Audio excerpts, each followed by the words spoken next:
Vushtrria është me fat nga që ka dhënë shumë njerëz të famshëm, të cilët janë marrë me shkencë dhe po merren vazhdimisht me shkencë.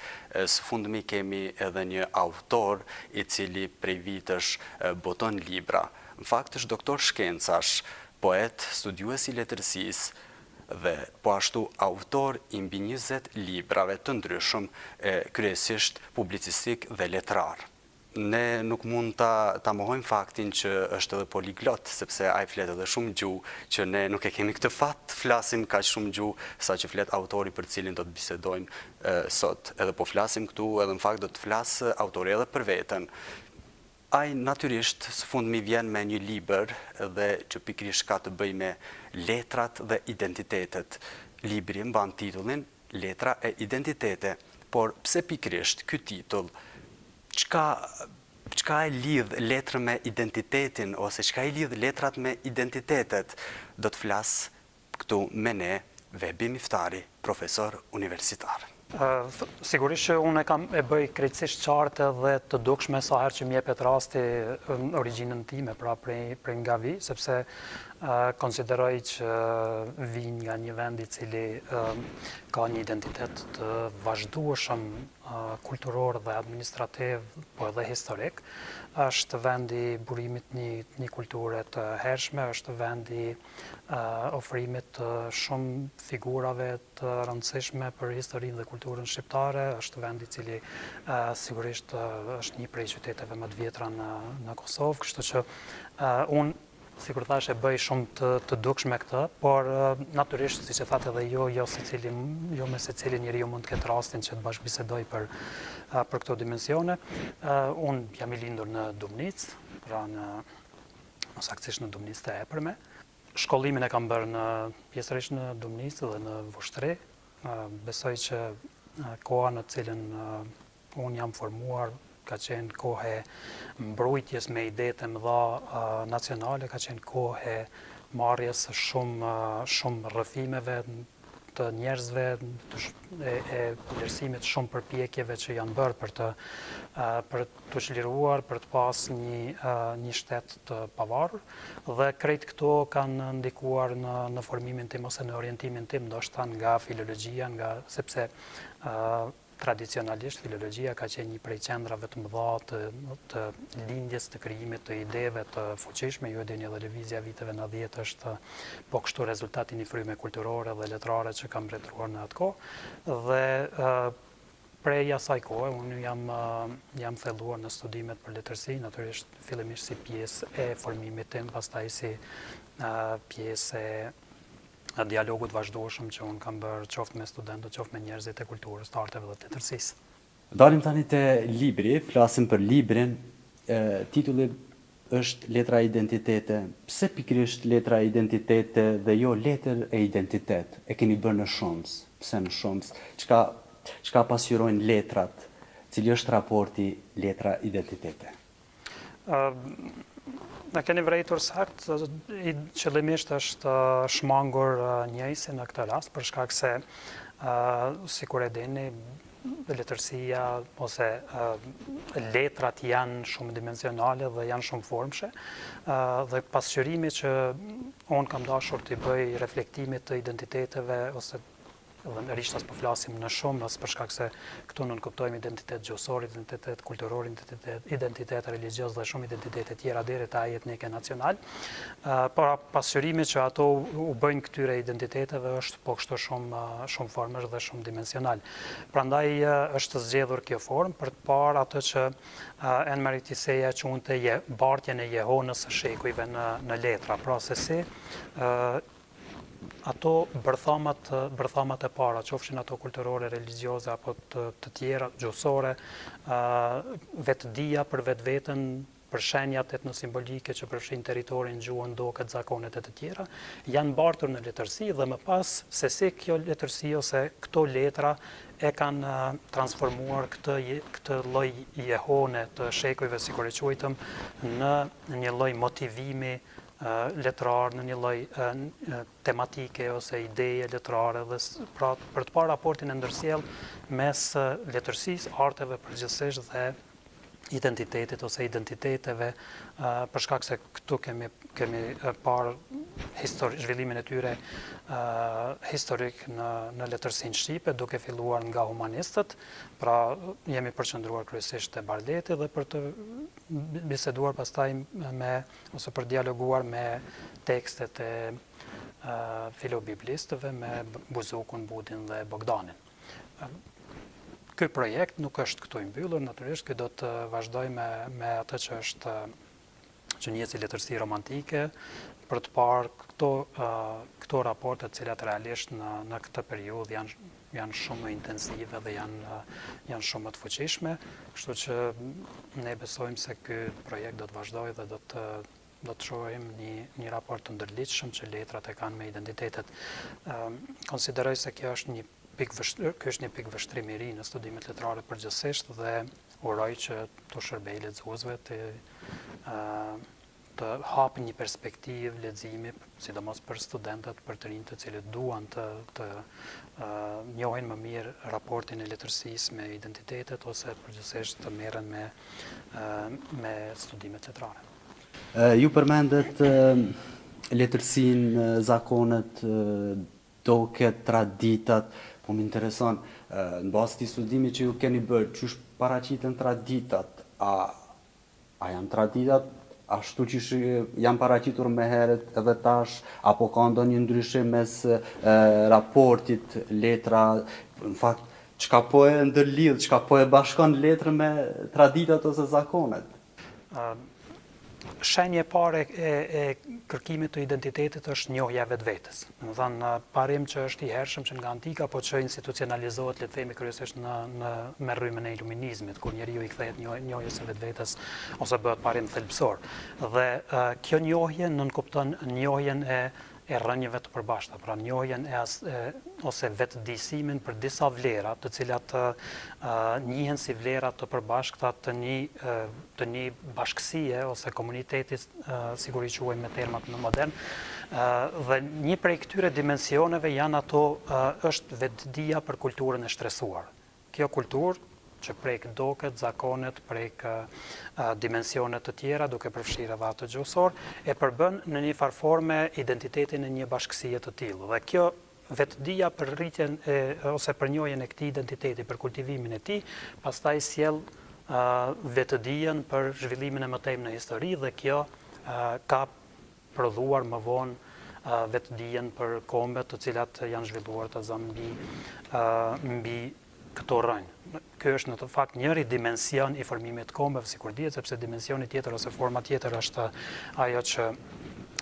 ato që njihen si kombe politike dhe që nuk ndërtohen domosdoshmërisht mbi një traditet në simbolise, por mbi disa institucione politike. Por përqendrimi ynë është kryesisht tek ky raporti i parë, pra tek kultivimi i traditës dhe shëndrimi i traditës kulturore, etnike, gjuhësore dhe territoriale në një substrat të fuqishëm për krijimin e identitetit për vetveten. Duke qenë se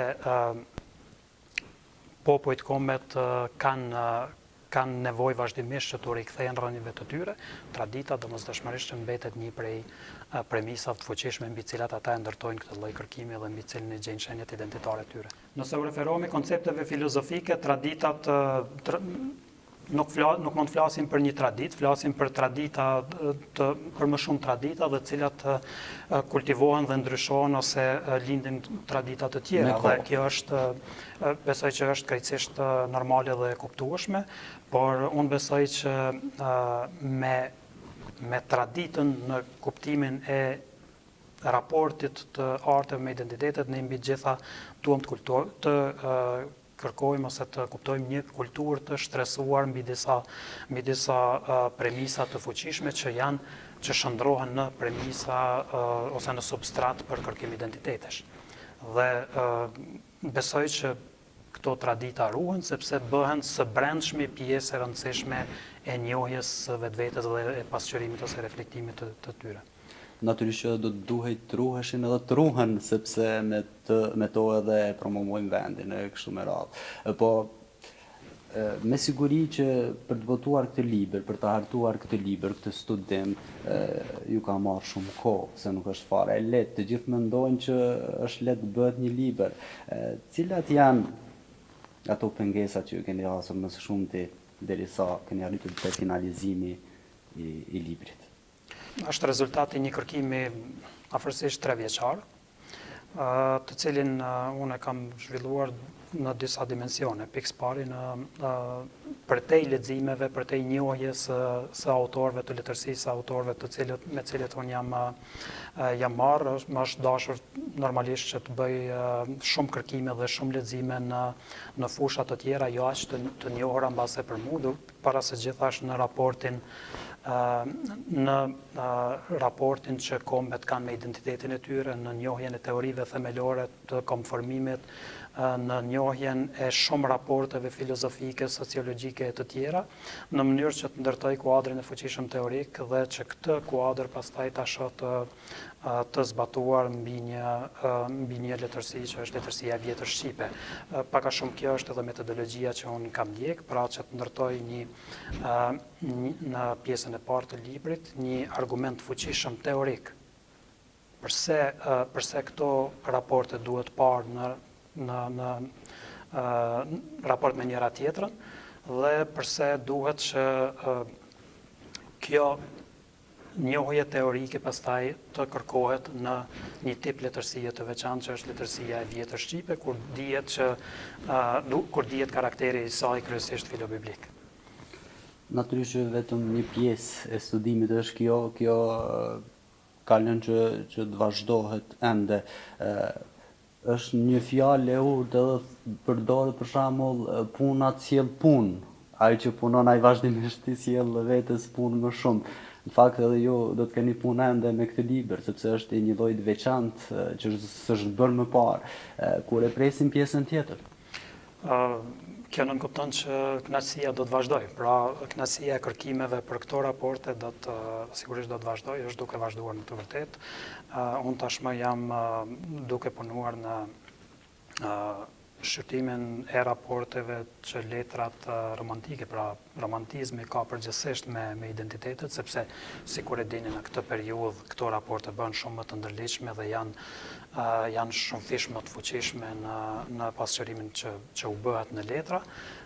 Kështu që unë po punoj në këtë libër, besoj që do të marrë kohën e vet, por nuk kam ndonjë nguti. E rëndësishme është që kur të dalë libri vërtet të ketë trajtuar secilin dimension të rëndësishëm dhe ta ketë interpretimit të ketë përfshirë gjithë ato që realisht do duhet ta përfshinte. Çfarë është më e rëndësishmja që do thotë është dashur të cekët, që s'keni arritur ta cekni këtu, ta përmendni këtu, ose në fakt e keni përmendur për shumë shkurt. Çka është diçka që mund ta tërheq lexuesin më tepër? Unë besoj që hapja një perspektive të re e mundësisë leximit të letërsisë, duke përfshirë letërsinë e vjetër që është pjesë objekti i studimit këtu. Pastaj krijimi ose korniza e fuqishme teorike, njohja e raporteve, siç e thash, identitare, filozofike, kulturore dhe sociologjike, që janë kornizë brenda së cilës zhvillohet studime për mbi tekstet e vjetra të letërsisë shqipe, janë gjithsesi mundësi për lexuesin që të njohë përmbledhas e qoftë dimensionin teorik të raporteve që letërsia i ka me identitetet, qoftë të vetë parimeve themelore të kultivimit të traditës, të premisave etnosimbolike mbi cilat të zhvillohen kombet, qoftë vetë raportin ose pasqyrimin e tyre që letërsia u bën. Dhe në anën tjetër do të shoh se si letërsia pastaj bëhet një lloj nxitësie e fuqishme për ide të mëtejme. Pra, libri trajton këtë raport duke parë të dy kohet. Jehonën, siç e tham në fillim, të shekujve që bartet në letra, por edhe motivimin që letrat e krijojnë në jetën e kombeve. Spari nuk mendoj që ka ndonjëri nga librat është i jashtëzakonshëm, besoj që janë krejtësisht të zakonshëm.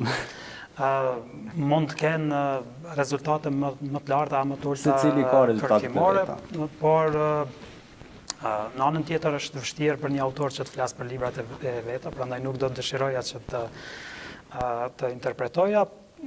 Thjesht, unë, si kur e thatë edhe ju, kam botuar mbi 20 libra, shumica siç janë studime letrare, studime për letërsinë, por po kështu ka edhe libra të tjerë nga publicistika, pastaj libra që shërtojnë dimensione të tjera kulturore, deri te kërkimet për bibliotekat ose për shoqëritë e informacionit. Por përqendrimi im mbetet poezia dhe studimi letrar. Po gjuhësia ku po mbetet? Se ju në fakt keni edhe një libër për shkrimin akademik, që sidomos i hën shumë punë studentëve. Gjuha është mjeti të cilin ne e përdorim dhe nga pikvështrimi i librit të fundit është edhe mjeti themelor identitar, kështu që kujdesi ndaj gjuhës është i përhershëm, i vazhdueshëm.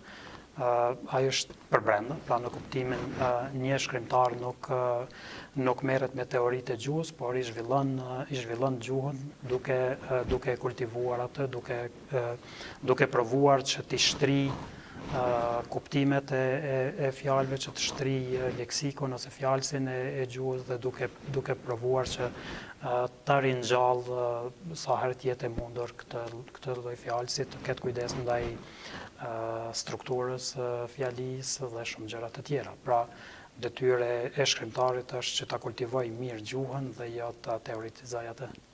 Faleminderit profesor për kohën që gjetët dhe edhe këtu të diskutojmë bashkë për librin tënd të ri, Letra, identitete. Falenderoj shumë, është me nderqofshi.